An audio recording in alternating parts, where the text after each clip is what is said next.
Baxın uşaqlar, istəsəz bunu duz istiyot, sadə marinat eləyib, elə də pişirə bilərsiniz. Varsa, xardal da vura bilərsiniz biraz ətə. Çox yox, yüngül. Yəni, o özü bir xüsusi aromat dad qatır. Bir üzünü duzladıq, keçirik o birisi üzlərini duzluyuruq hamısını filələrimizin.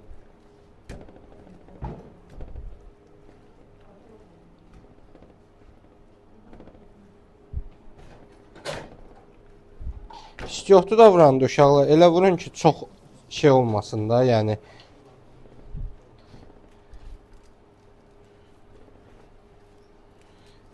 Və qabaqcadan bunları marinat edib saxlaya bilərsiniz. Ondan istifadə edə bilərsiniz.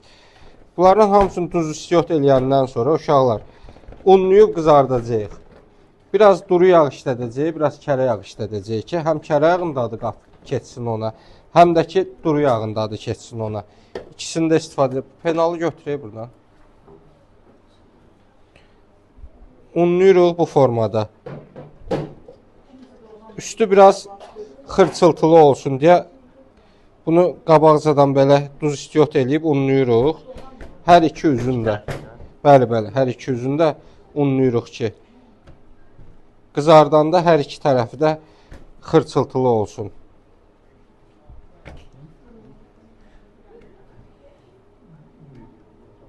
İstəsəz, məsəl üçün, uşaqlar, qaymaqlı da eləyə bilərsiniz sozunu və yaxud limonlu sadə variantda da eləyə bilərsiniz. Mən sizə indi standartı göstərirəm, amma əlavələri özünüzdən eləyə bilərsiniz də. Məsəl üçün, belə deyim də uşaqlar, nə pişirirsinizsə, hamısının dadına baxın. Hər şeyin dadına baxın ki, sizdə dad yaddaşı yaransın. Biləsiniz ki, məsəl soğan qovurursunuz, dalıca kök atırsınız da.